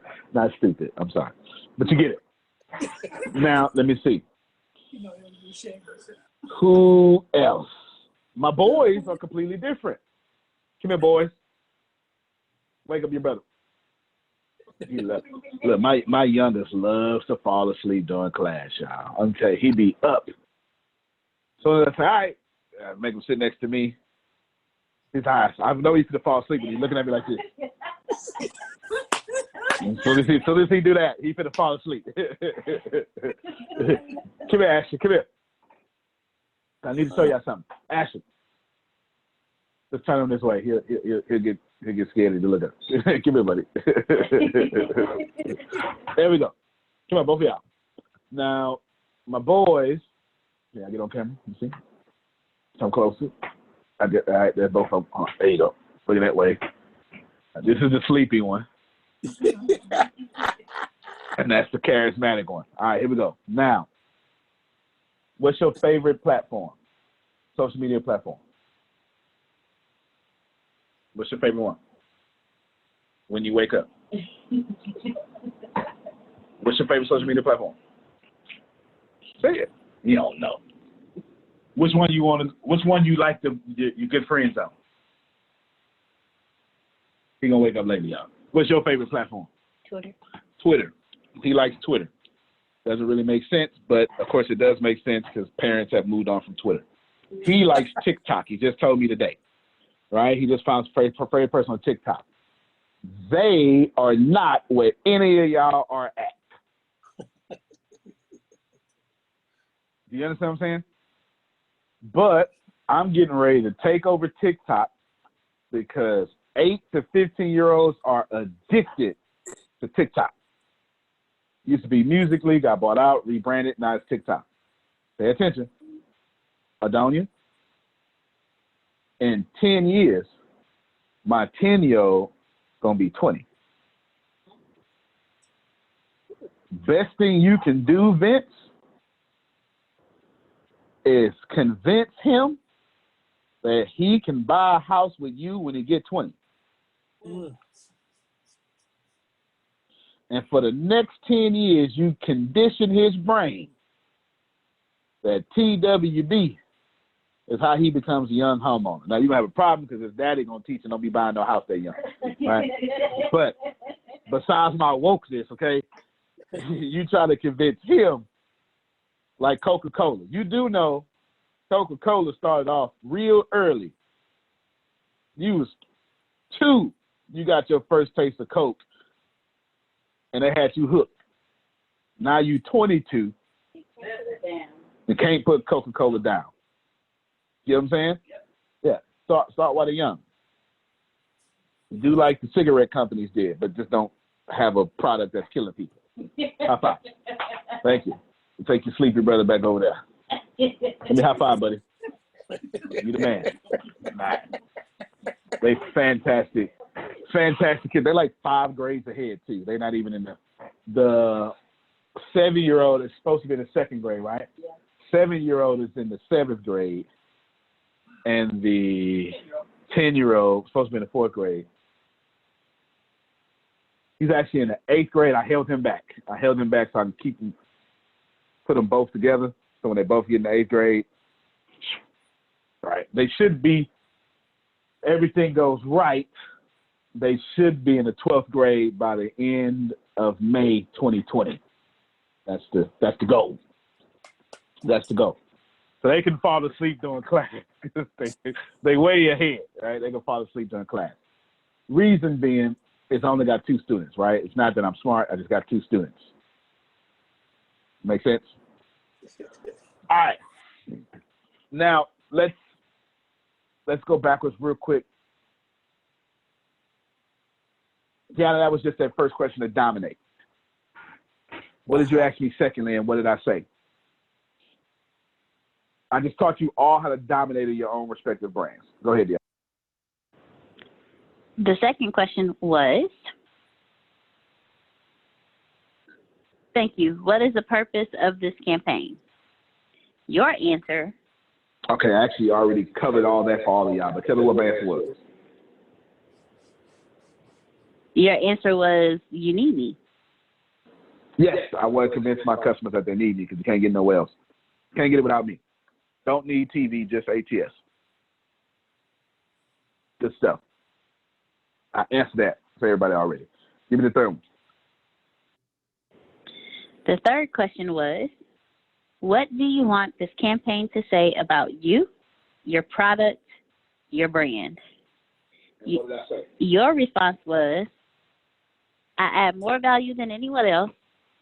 They couldn't be here if they, oh, yes, that you add more, hold on.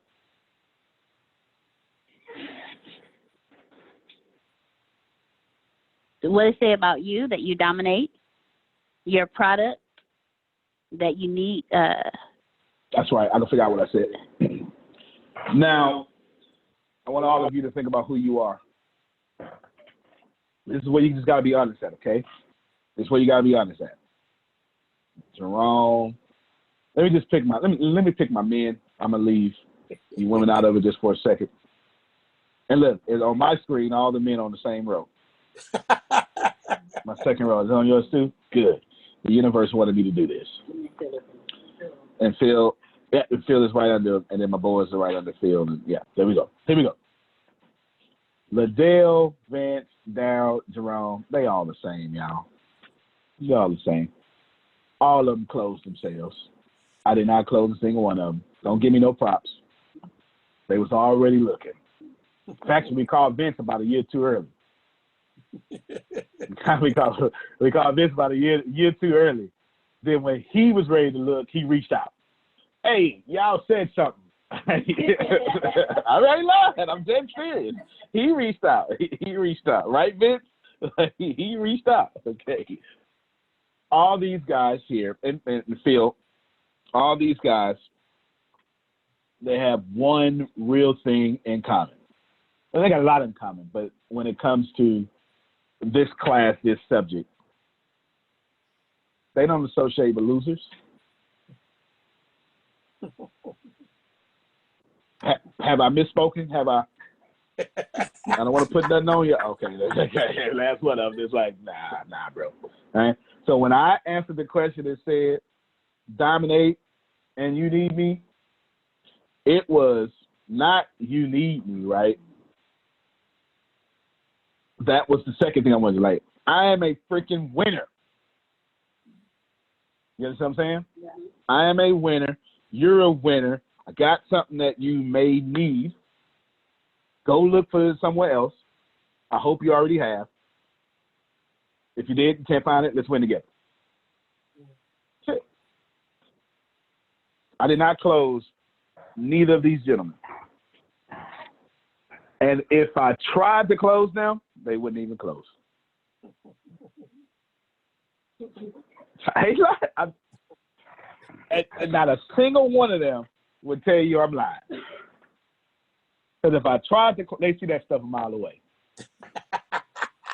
And Daryl know all the closing techniques. Hell, he made up half of them, right? You know what I'm saying? All the closing techniques. He watched his doctors trying to close him. Nah, I'm not taking that crap, right? You need to be on this now. You're getting paid for that medicine. I don't want to be on that medicine, right? You understand, right? You can't put a chef on medicine. He knows nutrition. You know what I'm saying? You can't put a nutritionist on medicine. He knows how his body works. You know what I'm saying? Point there is, these gentlemen don't fool with losers. So I don't need you marketing my brand, Deanna, as somebody average. And I need to put out enough content that makes you say, that guy winning. Mm-hmm. Get it? Mm-hmm. Or I don't get these strong men like this. You know what I'm saying? And let me tell you, let me tell you something. The one thing you can't, I'm going to end the class right here because I want to do something right after this here. Now this ain't. Let me tell you. This is for. Nope, it's not for Pam Norris. This is for all you men. That's for sure. But they already know this. This is for Susan. It's J-Lo Jonica. Okay, I'm not sure what her business is just yet. Let's see. Only person I can throw in here is Susan, and even you, Deanna. The way that I talk to Vince, Daryl, Jerome, and Liddell, and Phil is even. I mean, let me see. You ever seen somebody that talks in this direction? How much you don't know and how much they do know? You cannot do that to these men. You know what I'm saying? Because while all of us have our issues somewhere, right? Somebody don't like our pinky toe or our nails is too yellow or something, whatever, right? Somebody don't like something. What neither of us, me or these men, we ain't insecure when it comes to being a man. You know, every last one of these guys like how they look. They may be trying to work on it, but at the same time, you're going to get whatever body they're going to give you. Do you understand what I'm saying? That's wrong. You're going to get all this thickness. You understand? All right. I need you to get that, because when you approach them business-wise, you need to approach them like you already got it together. My attempt here is to give you more. Now, it wouldn't be fair if I speak on their behalf, so I'll let Daryl, because you unmute your mic and speak on behalf of the whole group and add to that, or, you know, justify what I'm saying or something, and then I'll do something else at the end. Don't forget to unmute your mic.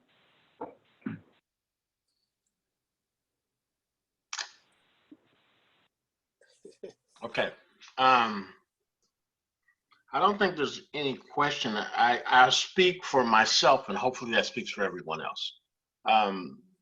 Just because I don't, just because I do always do due diligence and research before I spend money, and it's just like with you, I watch YouTube videos before I talk to you.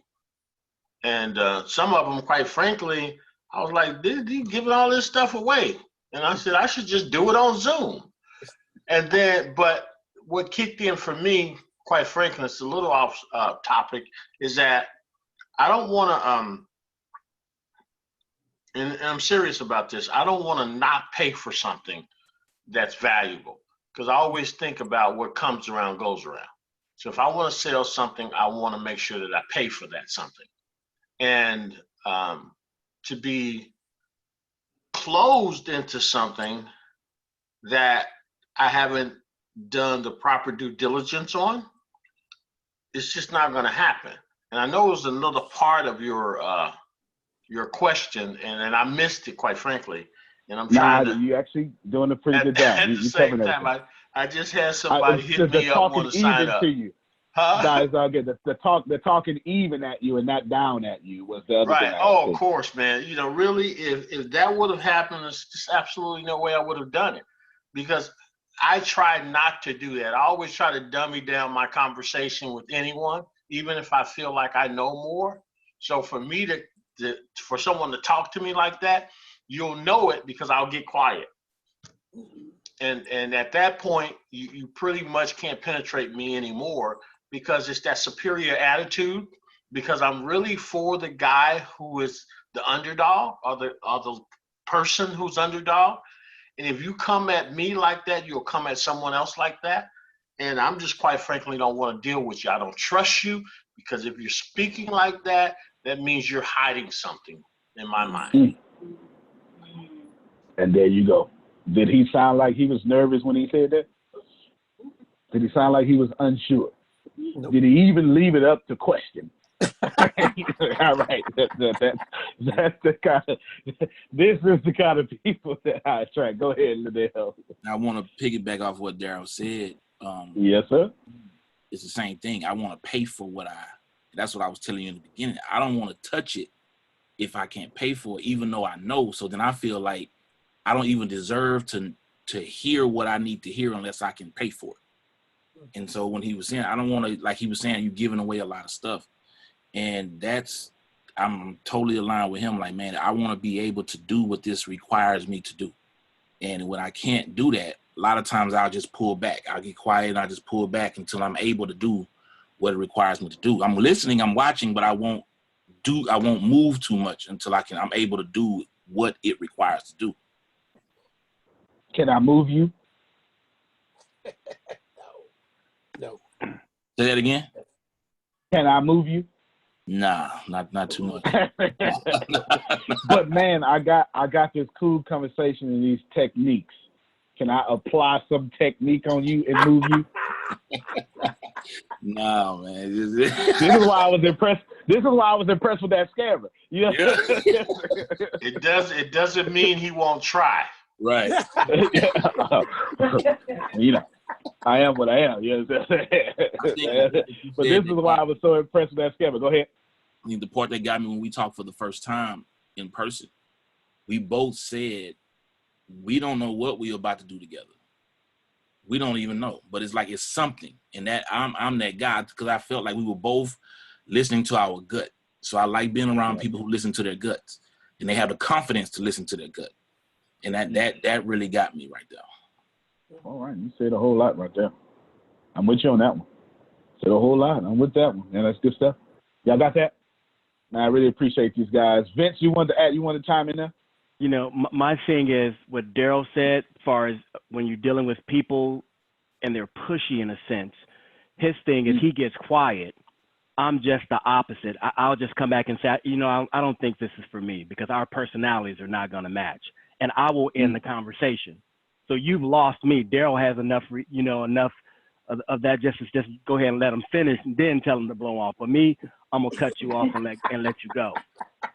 And then what Liddell was just saying, and it goes back to when you were talking about helping Liddell in his shop, when you bought the machine for him and stuff like that, and he was talking to him and his wife on how she was saying it. You looking for a way to not accept it.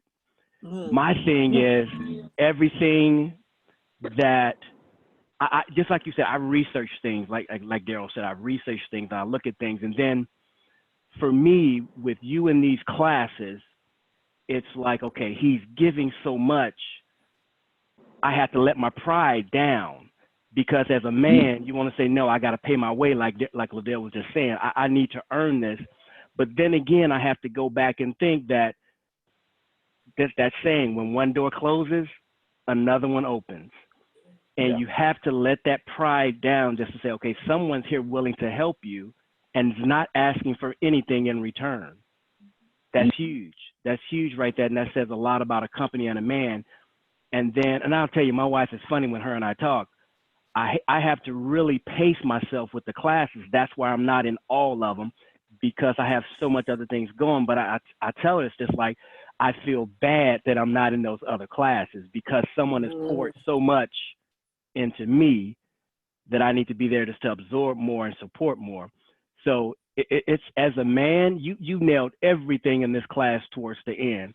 And I can relate to both Daryl and Liddell, what they're saying and the personalities and everything you've said. So this once again, you kind of flipped the script on the end of this class. You know, it was nice and strong, and then all of a sudden you're trying to get that Oprah moment coming all of a sudden. I'm gonna make them cry real quick. See, I knew I should have got off real early. See, you started turning. That's it. That's it. That I appreciate it, man. That's actually my business model, not the tail end, not the guiling you into, you know, not wanting to be here, but it's the, I do it without expecting something in return. That's actually the heart of my business model, because the right people, I'm not trying to be like law of attraction. I'm just saying the people I'm targeting, they appreciate that. You get what I'm saying? And these become long-term customers. I'm playing a long-term game, y'all.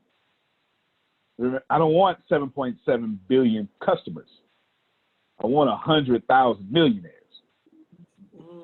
I only want whatever I need to get to 100,000, but I know I got to reach 7.7 billion people. You get what I'm saying? But I only want 100,000 millionaires. After that, you know, whatever, you can go. You know what I'm saying? Let me do one more thing real quick. One more thing, and it is most important. And then we are out of here. Thank you, Grace, for sending this to me 2 hours ago. We want to highlight what's going on with anybody in Florida. Phil, Susan, Monica. Are those our only three? Okay. I need you to get that. M means major hurricane. Is everybody following me? Well, this is the path, okay? H means hurricane. M means category 3 or above. Okay, is everybody following me? And it's gonna stay that way until they get on land. It's safe to say our brothers and sisters need our prayer, but not just prayer. I want to challenge us. There will be damage. Okay, Floridians can handle it. There's no doubt about that. But there will be damage. Does everybody follow me? What I want to do is, let me assign somebody. Pastor Liddell, since you're a pastor, I want to use you. I want to, let's start some sort of fund. If needed, let's be ready to throw some aid into some sort of PayPal fund for baby wipes. What? Water, batteries, you get what I'm saying? If any of you, if you have what you need, good job. If you don't, privately message Deanna, send some batteries your way or something, PayPal you something. You know what I'm saying? To make that happen. I'm not talking about taking care of the world. I wish I could. Actually, probably can, but that's not the agenda here. The agenda is to protect these three people. Is that fair? Major hurricane, there will be damage. It just is what it is. It's not something that, I don't know what to tell you. But Liddell, I'm going to put you in charge of that, since you'll be the most qualified person to do that. you'll know how to put some prayer and action on it. That's what pastors do. They're prayer and action. And whatever, right? So if you don't need it, you don't need it. But we're probably going to lose communication with them. Cell phone towers going down. Let's be ready. Hey, I'm not playing with this. Like, everyone knock down. Let's be ready. Okay? It's a big deal. That's all I wanted to say there. I don't want to hold you up. I do respect your time, but we do need to take care of our brothers. No one suffers alone, right? I'm just fulfilling my mission statement. Mo Williams, Phil, Susan, no games. Fair enough? All right. If anyone needs a couple of dollars, I strongly recommend, now this is just I spent 90% of my military career in the field. Baby wipes are going to be a blessing. I would get a whole case of them. That's how you're going to take baths if the power go out. Yep. I'm just telling you. That, right, Jerome? That's how we take showers in the field. Baby wipes. I'm telling you. And it's hot. It's going to be hot. It's too hot for the lights to go off. Okay? You're going to need baby wipes. It's going to be cold enough to be refreshing. Let's do that. But anywho, I don't want to hold you up, but I do want to care for our brothers and sisters. Fair enough? All right, thank you, everybody. We will, nothing. This is Thursday. No guys doing podcasts. They do podcasts on Thursdays. Bureau of Diamond Speakers will be recording, so you guys get up with that. Thank y'all for being here. Keep making money. TAPS program launches soon. Dara, if you want to say something about that real quick, you're more than welcome to. Other than that, I am finito. Well, everything is being sent through the TAP groups. I can tell you guys that we're launching this evening at 6 o'clock. You will receive all the information via email, and most of it is already, in terms of how the program is rolling out, is already in the TAP Messenger. Boom. There you go. You can plant better. You can dominate. Thank you, everybody. See you later.